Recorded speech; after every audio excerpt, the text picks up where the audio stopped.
अस्सलाम वालेकुम नाज़रीन, गुलिस्तान न्यूज़ में आपका खुश आमदेद है, इस्तकबाल है। मैं हूं आपका मेज़बान इमरान नाइकू। प्रोग्राम है कश्मीर रिपोर्ट। आज के प्रोग्राम में हम एक अहम और संजीदा समाजी मसले पर गुफ्तगू करेंगे। कामयाबी का जश्न और तलबा की खामोशी हमारे मुआशरे का, हमारे समाज का एक संजीदा और संगीन मसला।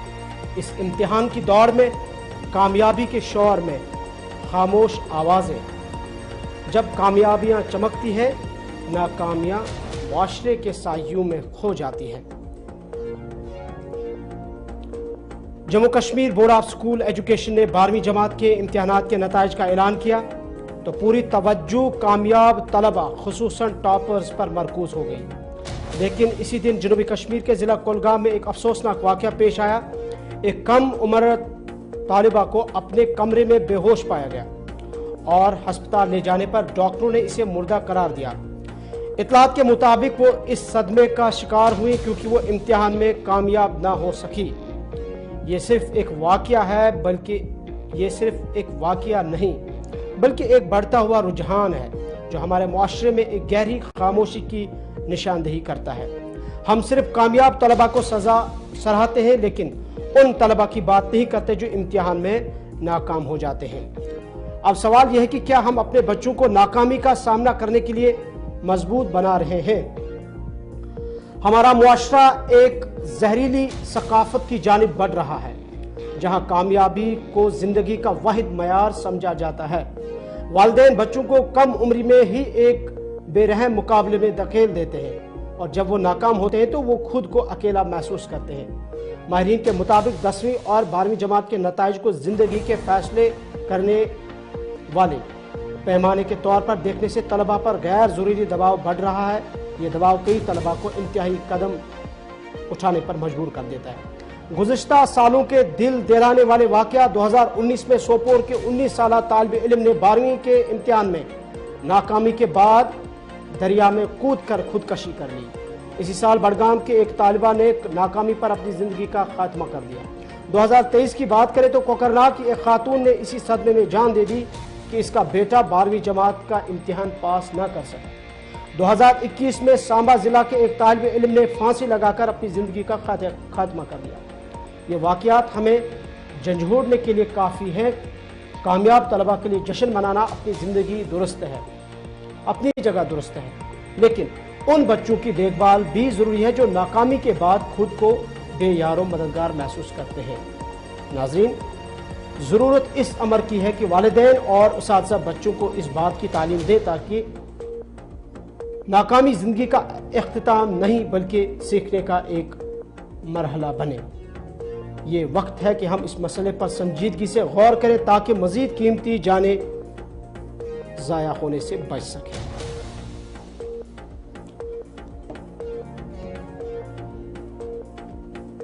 नाज़रीन, चूँकि ये एक संगीन मसला है, एक बर्निंग इशू है, एक कंसर्निंग इशू है, इस पर आज हम गुफ्तगू करेंगे।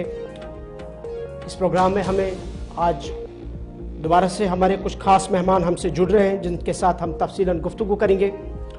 मुश्ताकुल हक सिकंदर साहब जो कि कलमकार है, रिनाउंड राइटर है, वो हमें ज्वाइन कर चुके हैं। हमें सुहेल अहमद डार साहब ज्वाइन कर रहे हैं जो कि मारूफ समाजी कारकुन है, एजुकेशन पर ज़्यादा ये बात करते हैं। थोड़ी देर में हमें एक सहाफ़ी भी ज्वाइन करेंगे। बहुत बहुत शुक्रिया मुश्ताक साहब और सुहेल डार साहब। मुश्ताक साहब, पहले ज़रा आप कमेंट कीजिएगा। ये एक कंसर्निंग इशू है, बर्निंग इशू है।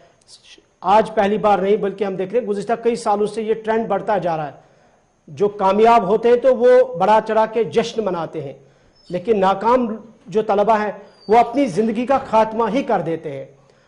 पहले ये बताएं कि आपका जो तजुर्बा है इसकी वजूहात क्या समझते हैं आप? देखिए, इसकी सबसे बड़ी वजह यह है कि हम जो है मेंटल हेल्थ पे और इमोशनल हेल्थ पे बहुत ज़्यादा स्ट्रेस बच्चों को नहीं देते हैं, बल्कि हम सिर्फ उनको एक जो है अंधी दौड़ में उनको दौड़वा रहे हैं जहां पर कि कट थ्रोट कंपटीशन है। और हम समझते हैं कि अगर कोई बच्चा 10th में या 12th में अच्छे नंबरात से पास ना हो तो ये उसकी लाइफ का एट द एंड है, जबकि हकीकत ऐसी नहीं है। बल्कि ये जो ट्रेडिशनल एजुकेशन से बाहर भी हम देखते हैं कि कितने सारे जो है लोग हैं जो कि कंट्रीब्यूट कर पाते हैं सोसाइटी को बेटर। तो ये एंड नहीं है, हमें कोशिश करनी चाहिए कि ठीक ठाक हम जो है नंबरात हासिल करें, और इन नंबरात को जो कहीं ना कहीं फिर हम 6 महीने में 2 महीने में भूल जाते हैं।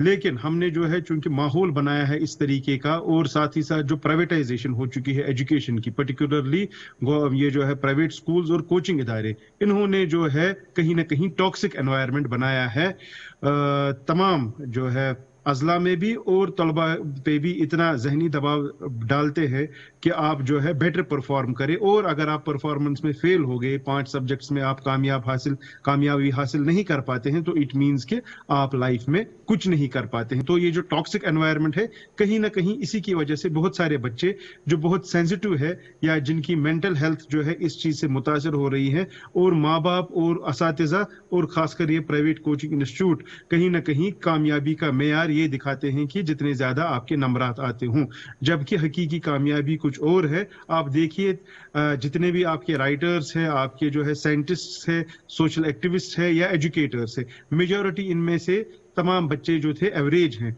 और अगर आपने जो है इनको इनके असातिज़ा ने या सोसाइटी ने कहीं ना कहीं अगर इनको डिस्करेज किया होता और यही समझाया होता कि जो है यही एंड ऑफ लाइफ है, तो इसकी वजह से आज हमको कोई बेहतरीन पॉलिटिशियन, सोशल एक्टिविस्ट, राइटर और स्कॉलर मुयसर नहीं होता, साइंटिस्ट मुयसर नहीं होता। तो 10th या 12th एंड ऑफ लाइफ नहीं है, बल्कि इससे भी जो है कारे जहां और कारे दराज और भी बहुत ज्यादा आगे है। और हमें कहीं ना कहीं एज असातिज़ा, एज पेरेंट्स और एज अ सोसाइटी हम फेल कर रहे हैं कि जो हम बच्चों को मेंटली इस चीज के लिए प्रिपरेट नहीं कर रहे हैं कि अगर आप जो है फेल भी हो जाते हैं तो उसके बावजूद भी जो है लाइफ आपको बहुत ज्यादा और अपॉर्चुनिटीज देगी जहां पर आप बेहतर तरीके से, एहसन तरीके से और ज्यादा एक्सेल कर सकते हैं। तो यही बड़ा रीजन बन जाता है कि क्यों हमारे बच्चे जो है कहीं ना कहीं फेल हो जाते हैं, पर्टिकुलरली इस मामले में कि वो समझते हैं कि this is the end of life. हमने जो है, हम पेरेंट्स ने, हम टीचर्स ने और तमाम सोसाइटी ने ऐसा माहौल खड़ा किया है जहां पर कि हम समझते हैं कि अगर आप 10th या 12th में अच्छे नंबरात नहीं लाएंगे तो इसका मतलब ये है कि आपकी लाइफ जो है वर्थ लिविंग नहीं है। तो इसी वजह से हमारे बच्चे जो कुछ सेंसिटिव होते हैं, उनकी मेंटल हेल्थ इस टॉक्सिक एनवायरनमेंट से मुतासिर होती है और वो जो है खुदकुशी जैसा इकदाम करने पे आमादा हो जाते हैं। मुश्ताक साहब, चूंकि आपने टॉक्सिक एटमॉस्फेयर एनवायरनमेंट की बात की, चूंकि आप इसका कह रहे हैं कि एक तो ये जो प्राइवेट कोचिंग सेंटर्स का जो कल्चर यहाँ बढ़ चुका है, प्राइवेट स्कूल्स का, इंस्टीट्यूशंस का कल्चर दिन ब दिन हर साल बढ़ता जा रहा है, लेकिन डू यू बिलीव कि जो हमारा एजुकेशन सिस्टम है यहाँ पे और एम्फेसाइज किया जा रहा है कि एकेडमिक सक्सेस को, और ये जो मेंटल हेल्थ है या जो हमारे यहाँ स्टूडेंट्स के लिए जो वेलबींग ऑफ मेंटल हेल्थ है उसको नेग्लेक्ट किया जा रहा है कहीं ना कहीं, जिसका जो इम्पैक्ट है ये भी एक रीजन हो सकता है? देखिए, एनईपी 2020 जो पॉलिसी लाई है गवर्नमेंट ऑफ इंडिया ने, उसमें जो है holistic development of a child है। ये सिर्फ नहीं है कि बच्चा जो है आपके स्कूल में जस्ट क्या आ जाए इस चीज के लिए कि मैं एकेडमिकली एक्सेल कर सकूं, बल्कि उसको ये स्किल दिए जाते हैं जिसमें आपका mental health, emotional health, well being, cleanness, जिसको एक होलिस्टिक अंडरस्टैंडिंग ऑफ एजुकेशन कहा जाए, और किस तरीके से फेलियर के साथ आप कोप करें। इसके लिए जो है अभी टीचर्स को भी ट्रेन किया जा रहा है, और कहीं ना कहीं इसमें में भी कुछ साल लग जाएं, लेकिन ये एनईपी में जो है एक इम्पॉर्टेंट मामला इन्होंने जो है रेज किया है या इसकी तरफ तवज्जो मबजूल कराई है कि मेंटल हेल्थ भी उतनी ही इंपॉर्टेंट है जितनी फिजिकल हेल्थ है। और साथ ही साथ टॉक्सिक एनवायरनमेंट हमारे स्कूल्स में, हमारे घरों में ऐसा न हो जिसके नतीजे में कि हमारे बच्चे जो कहीं ना कहीं इस चीज का शिकार हो रहे हैं, और इतने सेंसिटिव उनको हमने बनाया है कि वो जो है एक छोटे से फेलियर को भी हैंडल नहीं कर पाते। मसला ये है कि फेलियर होगा, ऐसा नहीं होगा कि आप जो है हमेशा ही कामयाब रहेंगे, लेकिन फेलियर के साथ किस तरीके से आप डील करें, किस तरीके से उसके साथ कोप अप करें, यही बेसिकली एजुकेशन, यही आपको स्किल सिखाती है। और 21st सेंचुरी में mental health, emotional health, physical wellbeing और academic performance as well as sports and physical activities में ये जो होलिस्टिक पूरा मामला है, होलिस्टिकली एक डेफिनेशन ली गई है एजुकेशन की। और जो नैरो हमारे पास इससे पहले डेफिनेशन थी कि जस्ट आपको एक्सेल करना है एकेडमिकली, उसको कहीं ना कहीं अंडरमाइन किया जाता है या समझा जाता है कि ये पूरी तरीके से जो है बेहतर होलिस्टिक डेफिनेशन ऑफ एजुकेशन नहीं है। इसीलिए जो है टीचर्स को भी और पेरेंट्स को भी ये समझना चाहिए कि एंड ऑफ वर्ल्ड ये नहीं है कि अगर हमारा बच्चा जो है अच्छी तरीके से एक्सेल नहीं कर पाता है, मे बी अगर वो एकेडमिकली एक्सेल नहीं कर पाता है लेकिन किसी और फील्ड में, किसी और लाइफ के इस पे वो उससे ज्यादा एक्सेल कर सकता है। तो that is the basic emphasis. Sohail Dar साहब, जिस तरह से हमने मुश्ताक साहब से पूछा था कि आप इसका प्राइमरी रीज़न क्या समझते हैं, जो ये एक हमारे समाज का एक संजीदा मसला है, इशू है, एक कंसर्निंग इशू है, जिस तरह से इनने कई सारे इसके रीजंस या फैक्टर्स बताए हैं और इनमें से इन्होंने कहा कि जो प्राइवेट स्कूल्स या जो हमारे यहाँ कोचिंग सेंटर्स का जो रुझान बढ़ना और इसे एक ऐसा टॉक्सिक एनवायरनमेंट एटमॉस्फेयर क्रिएट होना, वो भी एक रीज़न है इसका। सो आप चूंकि हम देख रहे हैं कि अक्सर स्कूल्स पर या एजुकेशन सिस्टम पर बात करते हैं, लेकिन ये जो ट्रेंड बड़ा इंतहाई ख़तरनाक ट्रेंड है, आप इसके प्राइमरी रीजंस क्या समझते हैं, किस तरह का तज्जिया है आपका? देखिए इमरान साहब, जैसे हमारे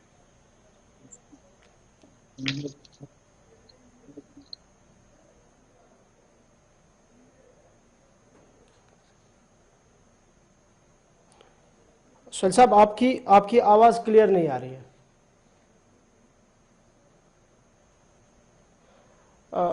मुश्ताक साहब से मैं जानना चाहूँगा, ये जो मुश्ताक साहब हम देख रहे हैं कि इस सारी सूरत हाल के बीच में जब हम एजुकेशन इंस्टीट्यूशंस की बात करते हैं या हमेशा इसमें पेरेंट्स की बात सामने आती है, इसको ओवरकम करने के लिए आप क्या समझते हैं? एक तो हमारे इदारों का, सरकारी जो इदारे हैं, इंस्टीट्यूशंस है, चाहे वो स्कूल हो, चाहे वो हमारे हायर सेकेंडरीज हो, from pre primary to higher secondary level तक, इनका क्या रोल बनता है और इसमें पेरेंट्स का भी आप क्या रोल समझते हैं? और दूसरा ये बताएगा कि कहीं ना कहीं आप समझते हैं कि वो अपना रोल, अपना किरदार वो सही तरीके से निभाते हैं?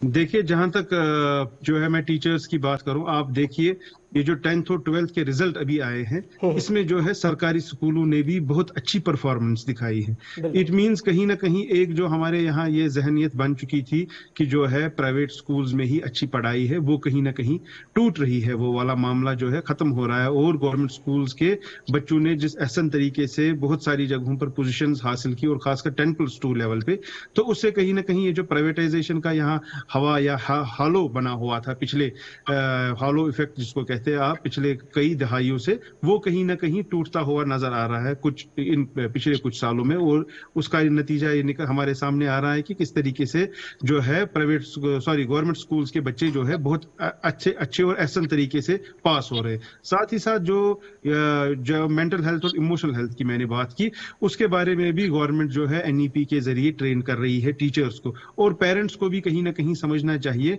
कि जो है एकेडमिक परफॉर्मेंस के लिए अपने बच्चों पे उतना ज्यादा प्रेशर न डाले कि जिसकी वजह से, क्योंकि इंप्रेशनेबल यूथ होता है, ये टीन एज में ही होता है, 10th या 12th का बच्चा है, तालिब इल्म या तालिबा हमारे पास, तो कहीं ना कहीं अभी इंप्रेशनेबल एज की वजह से वो समझ नहीं पाते हैं कि जो है सही क्या है, गलत क्या है। और इस में अगर आपने इतना उनको जो है प्रेशराइज किया कि जो है आपको बेहतर तरीके से ही परफॉर्म करना है और सिर्फ एक ही यार्ड स्टिक आपने बांधी कि मार्क्स जितने ज्यादा होंगे इट मींस कि आप जो है इंटेलिजेंट है, जबकि इंटेलिजेंस का ये कोशेंट जो है अब 21st सेंचुरी में चेंज हो चुका है, जहां पर सिर्फ एकेडमिक इंटेलिजेंस नहीं है, आपकी इमोशनल इंटेलिजेंस है, आपका जो है IQ कोशेंट है। तो डिफरेंट टाइप के मेयार जो है बदल रहे हैं। और एजुकेशन के बारे में, चूंकि हम एक कंजर्वेटिव सोसाइटी से आते हैं और यहाँ पर जो है नए आइडियाज को एक्सेप्ट करने में बड़ा टाइम लगता है, या तो हमको मालूम ही नहीं होता। इनफैक्ट प्राइवेट स्कूल्स में हमारे अक्सर टीचर जो है वो ट्रेंड ही नहीं है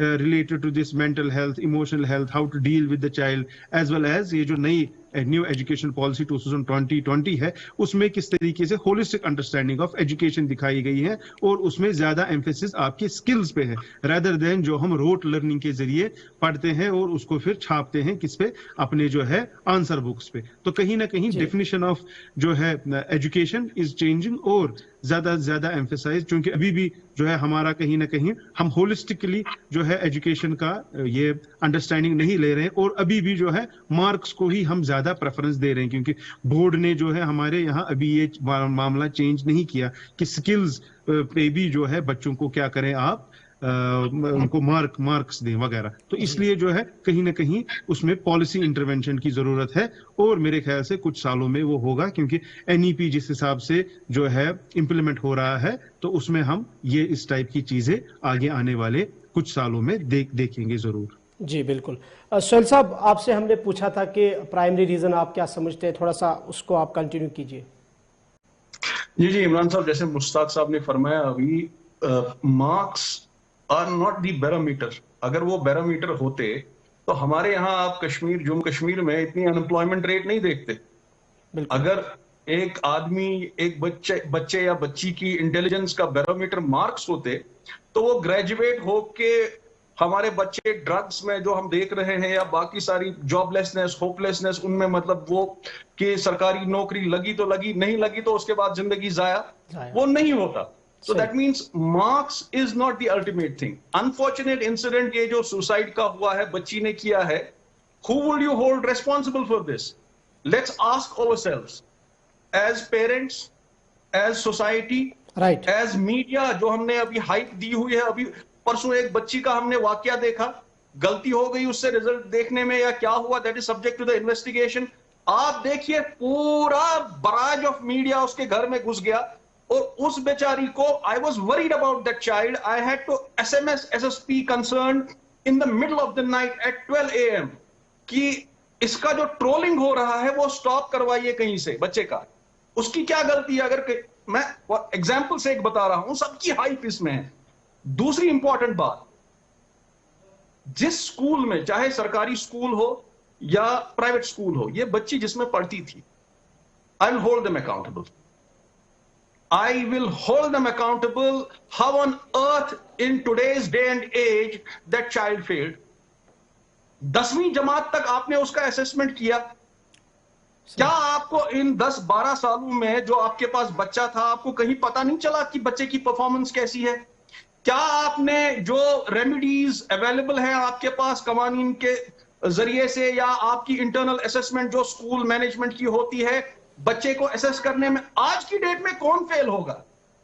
जब हम लाखों रुपए हर साल बच्चों पे एनुअल चार्जेस के नाम पे, ट्यूशन फीस के नाम पे खर्चाएंगे, उसके बाद हमारा बच्चा फेल होगा, who would be hold responsible?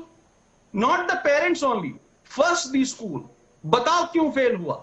हमारा 20% फेलियर क्यों है मैट्रिक में कल? हमारा 25% फेलियर क्यों है 12th क्लास में कल, जो स्टैंडर्ड का रिजल्ट निकला? उस पर तो कोई बात नहीं कर रहा। I think I have a different take on this particular issue over here. We should hold them, we are praising them कि 494 लाए, 498 लाए, इतने मार्क्स लाए जी, but who will hold them responsible? The government schools और द प्राइवेट स्कूल्स की इनको इतने फेलियर कहां से हो गए? आज की डेट में, AI के दौर में, इंटरनेट के दौर में सब कुछ अवेलेबल है, उसके बाद भी फेलियर कहां से हो गया बच्चा? जी बिल्कुल।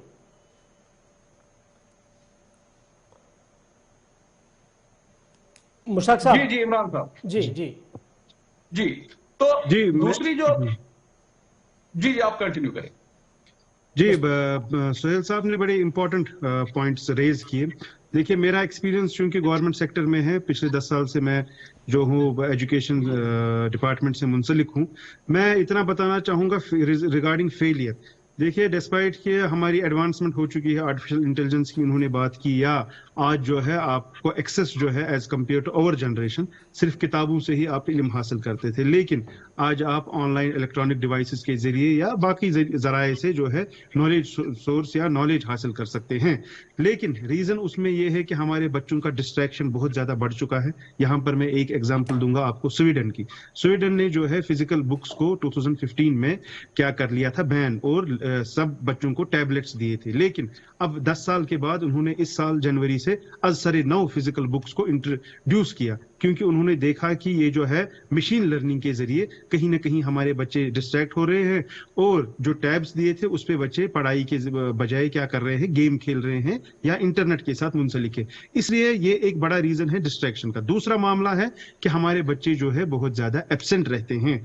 एब्सेंटिज्म जो है, ऑल्दो अब जो गवर्नमेंट ने है ऑनलाइन जो है अटेंडेंस पिछले 2 साल से करा रहे हैं तमाम बच्चों का, लेकिन ये जो है absence particularly in government schools, वो भी एक बड़ा रीजन है कि लर्निंग गैप्स आ रही है बच्चों में, क्योंकि नो डिटेंशन पॉलिसी जो लाई गई है कि आप जो है किसी बच्चे को डिटेन नहीं कर सकते हैं। तो कहीं ना कहीं इन्हीं बच्चों को जब हम 10th तक ले आते हैं तो ये 10th में क्या करते हैं, फेल हो जाते हैं, क्योंकि लर्निंग गैप्स जो है प्राइमरी या सेकेंडरी एजुकेशन में जो इनके यहाँ रही थी ड्यू टू एब्सेंस, क्योंकि एब्सेंस के बेसिस पे भी जो है आप जो है इनको जो है डिटेन नहीं करते हैं, क्योंकि पॉलिसी है नो डिटेंशन की। अगर आपने डिटेन किया भी, फेल कराया भी बच्चे को, तो आपको क्या करना है, उसका री एग्जाम करना है। और कहीं ना कहीं गवर्नमेंट स्कूल्स में जहां तक मैं जानता हूं, कहीं ना कहीं पेरेंटल गाइडेंस और पेरेंट्स प्रेशर नहीं रहता है बच्चों पे परफॉर्म करने के लिए। इसलिए एज टीचर्स हम कहीं ना कहीं क्या हो जाते हैं, फेल, कि हम बच्चों को क्या करवाएं, क्योंकि आप जो है स्टिक नहीं उठा सकते हैं, आप उन पे प्रेशर नहीं कर सकते, मेंटली उनको हरास नहीं कर सकते, पनिश नहीं कर सकते हैं। तो ये तमाम चीजें जो हो गई, तो इसी का नतीजा हमें नजर आता है क्यों 20% हमारे बच्चे जो है फेल हो रहे। और सिमिलरली प्राइवेट स्कूल्स में भी ऐसा हो रहा है, क्योंकि बहुत सारे बच्चों की मेंटल कैपेसिटी आपकी उतनी नहीं होती है कि वो एकेडमिकली परफॉर्म कर पाए तमाम सब्जेक्ट्स में बराबर तरीके से। क्योंकि अगेन जिस तरीके से अब तो ये पॉलिसी और एकेडमिक सिस्टम पे ही बात आ जाएगी, क्योंकि आप जो है हर एक बच्चा चूंकि डिफरेंट होता है, यूनिक होता है, आप उसको जो है ट्राई नहीं कर सकते सेम यार्डस्टिक से। लेकिन 10th तक आपके पास सेम यार्डस्टिक है, 5 सब्जेक्ट है, अगर बच्चा 5 में से 1 में भी फेल हो जाए, आप क्या समझते हैं, ये फेल है। जबकि हकीकत ये है, मे बी अगर वो मैथ में फेल हो जाए, but may be he is a good poet, he can become a good writer later on, उसका उर्दू अच्छा है, सोशल साइंस में अच्छा है, लेकिन मे बी मैथ का परफॉर्मेंस कम है। लेकिन ड्यू टू पॉलिसी ऐसी बनी है कि 5 ही सब्जेक्ट्स में आपको क्या करना है, इक्वली परफॉर्म बेटर। तो ये भी एक रीजन बन जाता है जिसकी वजह से कहीं ना कहीं जो है हम बच्चे क्या हो जाते हैं, फेल हो जाते हैं या परफॉर्म नहीं कर पाते हैं किसी एक सब्जेक्ट में, या टीचर उतना अच्छा नहीं होता है कि उनमें वो उस सब्जेक्ट का इंटरेस्ट जो है गार्नर कर सके या उसमें इंटरेस्ट डेवलप करा सके। इसीलिए जो हम देखते हैं कहीं ना कहीं हमारे बच्चे मैथमेटिक्स, साइंस और इन सब्जेक्ट से, सोशल स्टडीज से, उर्दू से क्या भागते हैं, क्योंकि टीचर कहीं ना कहीं फेल हो जाता है इंटरेस्ट जगाने में बचपन से ही। ये सिर्फ 10th क्लास में आके ही मामला नहीं पड़ता है, बल्कि इसकी नींव जो पड़ी होती है वो आपके कहीं ना कहीं प्राइमरी और मिडिल क्लासेस में, जब मिडिल क्लासेस होते हैं, प्राइमरी क्लास होते हैं, उसमें कहीं ना कहीं हमारे टीचर क्या हो जाते हैं, फेल हो जाते हैं डेवलप कराने में interest in different subjects. With the result हम देखते हैं 10th में और फिर आगे जाके 12th में क्यों हमारे बच्चे जो है, जो इन्होंने बात की 20% बच्चे क्यों फेल हो गए, या 30% या 25% बच्चे 12th में क्यों फेल हो गए, उसके कहीं ना कहीं मुझे लगता है यही प्लेथोरा ऑफ रीजन है जिसकी वजह से क्या है, बच्चे फेल हो रहे हैं। मुश्ताक साहब, जैसे आपने बड़े टेक्निकली इस पे बात की और इसका जवाब दिया, मैं दोनों से ये जानना चाहूँगा कि ये एक ट्रेंड ही नहीं बल्कि अब हमारे समाज का, हमारी सोसाइटी का एक कल्चर बन चुका है, जब हम सक्सेस और फेलियर की या टॉपर्स और फेलियर की रेस में, अब क्या है कि हमसे हमारे छोटे जो बच्चे हैं, जो स्टूडेंट्स हैं, वो अपनी जान गंवा बैठते हैं, जिसका बुनियादी मकसद हमारा यहाँ डिस्कस करने का एक ये कि एक तो मीडिया ने भी इस कल्चर को ज़्यादा प्रमोट किया है। अगर कोई टॉप करता है, कोई कामयाब हो जाता है, उसके घर माइक लेके फिर वहाँ माला पहनाना, बाकी चीज़ें करना और उसे ओवर एग्जैजरेट करना, उसका इम्पैक्ट। दूसरा ये कि जो नाकाम होते, जो फेलियर होते, हम उनको नज़रअंदाज करते हैं और वो इस भीड़ में बिल्कुल गायब हो जाते हैं, और उसका क्या असर पड़ता है। हम कुछ ऑल्टरनेट है हमारे पास, इदारों के पास, कि इस ट्रेंड को, इस कल्चर को हम रोक सके। सोहेल साहब, आप भी बताएं। जी जी इमरान साहब, मैं थोड़ा सा इलेबरेट करना चाहूंगा। मुश्ताक साहब ने कुछ पॉइंट्स उठाए कि कॉर्पोरल पनिशमेंट या बाकी चीजें, छड़ी नहीं उठा सकते हैं। देखिए जी, एक काबिल उस्ताद जो है, it is not necessarily he will have to use the methods of corporal punishment कि वो बच्चों को ठीक कर सके। एक ट्रेंड उस्ताद वो है जो वो सब करने के बगैर बच्चे को डिसिप्लिन कराए। अगर ये पर्टिकुलर बच्ची या कोई और बच्चा फेल एग्जाम में होता है या he is not doing well, it has not happened overnight, right. इस बच्चे की आपको, इसको केस स्टडी ले लीजिए, इस बच्चे को, इसका हिस्ट्री देखिए कि पिछले क्लासेस में इसने कैसे परफॉर्म किया था। क्या उस स्कूल ने पेरेंट्स को खुश करने के लिए 100 में से 100 दिए थे, बाकी 9 क्लासेस में या 8 क्लासेस में at school level the child has failed at. वैसे भी बहुत सारे प्राइवेट स्कूल यहां पे हैं जहां पे बच्चों को इंटरनल असेसमेंट होती है, उनको 100 में से 100 दे दो, पेरेंट भी खुश, बच्चा भी खुश, न कोई क्वेश्चन न कोई जवाब। वैसे बहुत सारे एलीट स्कूल्स हैं, मैं आपको ये दावे के साथ मैंने देखा हुआ है ये सब। क्या उस गफलत में, क्या उस इल्यूजन में हमारे बच्चों को रखा जाता है? एट वन स्टेज हमारा बच्चा फेल हो गया, ओवरनाइट नहीं हुआ। 12 साल आपके पास बच्चा था, चाहे गवर्नमेंट स्कूल था या प्राइवेट स्कूल्स हैं, बताएं कि क्या, कैसे आपने, अगर बच्चा इनडिसिप्लिन्ड है, अगर बच्चा परफॉर्म नहीं कर रहा है क्लासेस में, क्या आपके पास मैकेनिज्म नहीं है? पेरेंट्स को पेरेंट टीचर मीट के आपके मैकेनिज्म नहीं है? क्या आपने उसमें डिस्कस किया? क्या उसके बावजूद बच्चा जो है परफॉर्म नहीं कर रहा था? क्या आपने कोई लेटर निकाली? क्या आपने कहीं पे रिकॉर्ड रखा कि फलाना दिन हमने इनको बोला जी, फिर भी बच्चा परफॉर्म नहीं कर रहा है, बच्चे का एब्सेंटिज्म है, बच्चा किसी और एक्टिविटी में इन्वॉल्व है, बच्चा मोबाइल में इन्वॉल्व है, पढ़ाई में इन्वॉल्व नहीं है? तो ये सारी चीजें हैं। I think we will have to look into the depth. हम इसको हॉग वॉश नहीं करा सकते। बच्चों की जान जा रही है। जैसे आपने इमरान साहब खुद कहा, media has played a very negative role कि रिजल्ट निकला। परसों का केस में जो आपको वो कोचिंग सेंटर वाला, it is an eye opener. उस बच्ची की आप, मतलब I was really worried for that child. She had not even qualified. उस बेचारी का आप देखिए कैसी हाइप कर दी। She had to cry on the social media. बिल्कुल बिल्कुल। एंड आस्क कि भाई मेरी क्या गलती है? तो ये सारी चीजें हमको जो है, हमारे जो एजुकेशनिस्ट हैं, हमारे जो स्कूल मैनेजमेंट्स हैं, इनको देखनी पड़ेंगी कि क्यों 20% फेलियर हो गया, क्यों 25%? आपके पास कौन से मैकेनिज्म है? इमरान साहब, आपने खुद देखा फाउंडेशन लेवल पे हमारी किंडरगार्टन स्कूल्स हैं। आपको सेकंड ग्रेड तक एसओ 126 जो है स्कूल एजुकेशन एक्ट में जो अमेंडमेंट आई थी, आपकी किताबें ही नहीं है उसमें। न्यू एजुकेशन पॉलिसी में भी आपको फाउंडेशन लेवल पे किताबें नहीं है। हमारे पास वो इंफ्रास्ट्रक्चर ही नहीं है उन स्कूल्स में। इंफ्रास्ट्रक्चर नहीं है। आपने मुश्ताक साहब, मैडम मिनिस्टर से एक बारी सवाल किया था वो किंडरगार्टन्स का भी, बिल्कुल, उसका कोई अभी तक हल नहीं हुआ। जी जी। मैं मुश्ताक साहब से आखिर पे जानना चाहूंगा, एज ए सोसाइटी एक कलेक्टिव एनवायरनमेंट हम किस तरह से क्रिएट कर सकते हैं सो दैट कि ये जो अभी ट्रेंड है, ये जो एक संगीन संजीदा मसला है, इस कल्चर को हम दफा करें, इस कल्चर को हम ख़त्म करें। एज आपने ऑलरेडी जैसे फरमाया कि एनएपी हमारे पास है, पॉलिसी को थोड़ा सा रिव्यू करने की ज़रूरत है, रिविजिट करने की ज़रूरत है, लेकिन हमारे पास पॉलिसी मेकर्स भी है, एक्सपर्ट्स भी है, और over the period of time थोड़ा सा इनको भी हमने देखा कि रिव्यू भी किया गया, रिविजिट भी किया गया, लेकिन नतीजा कुछ नहीं निकला। सो थोड़ा सा क्या कहेंगे आप, किस तरह से हम कल्चर को, नए कल्चर को क्रिएट या अडॉप्ट कर सकते हैं? देखिए, सुहेल साहब ने बड़ी इंपॉर्टेंट बातें जो है रिलेटेड टू एजुकेशन, एग्जाम्स वगैरह कहीं, लेकिन मैं जरा इसको थोड़ा थ्योराइज करूंगा, क्योंकि हम जो है एक कैपिटलिस्ट सोसाइटी में जी रहे हैं जहां पर privatisation is a part of our life. अब जब आपने एजुकेशन को प्राइवेटाइज किया, तो प्राइवेटाइजेशन में आपका जो है पेरेंट खर्चा कर रहा है कम से कम 10,000 रुपए पर मंथ बच्चे पर तो उसको कहीं ना कहीं प्रेशर डाल रहा है पेरेंट भी, और फिर वो कहाँ जा रहा है, आपके प्राइवेट स्कूल्स में अच्छी एजुकेशन डिस्पाइट दैट इतना खर्चा करने के बावजूद भी नहीं मिल रही है, वो कोचिंग सेंटर जा रहा है। कोचिंग सेंटर में भी क्या उस पर प्रेशर पड़ रहा है कि आप क्या करें, बेटर, बेस्ट से बेटर परफॉर्म। तो जो ये रेस है कि आप जो है सबसे बेस्ट परफॉर्म करें, सबसे हाईएस्ट नंबर पे आ जाएं, तो इससे कहीं ना कहीं हमारे बच्चे क्या हो रहे हैं, स्ट्रेस हो रहे हैं। और यहाँ से ऑल्दो एनईपी में आपके पास जो है mental counselling, psycho social first aid की बात की जाती है कि बच्चे जो है इतने मेंटली स्ट्रांग हो जाएं कि वो हैंडल कर पाए किसको, फेलियर को।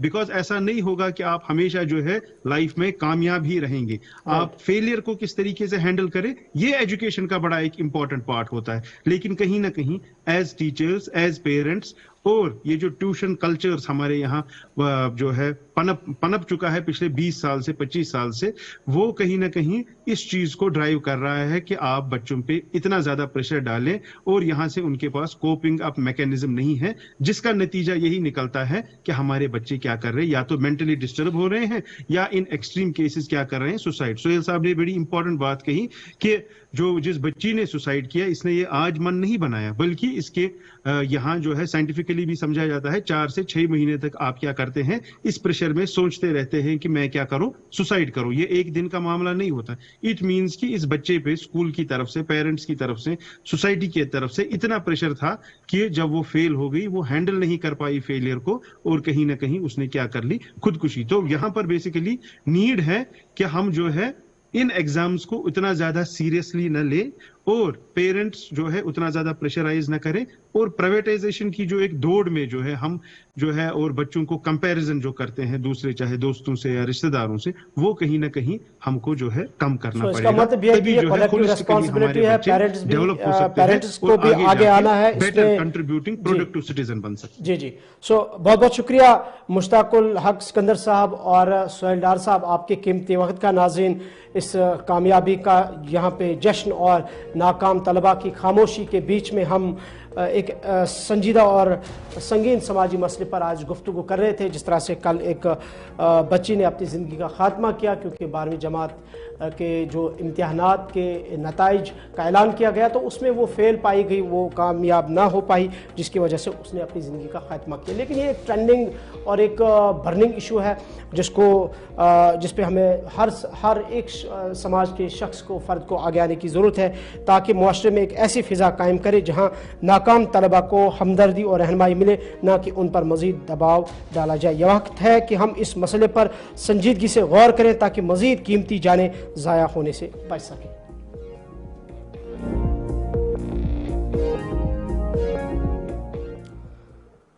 नाज़रीन, आज के कश्मीर रिपोर्ट में इतना ही। मज़ीद खबरों, तज्ज़ियों, तबसरों और अपडेट्स के लिए देखते रहें गुलिस्तान न्यूज़ और विजिट करें हमारी वेबसाइट www.gulistantv.com, और आप हमारे सोशल मीडिया हैंडल्स पर भी मज़ीद अपडेट्स हासिल कर सकते हैं। अपने मेज़बान इमरान नाइकू को दीजिए इजाज़त। अल्लाह हाफ़िज़।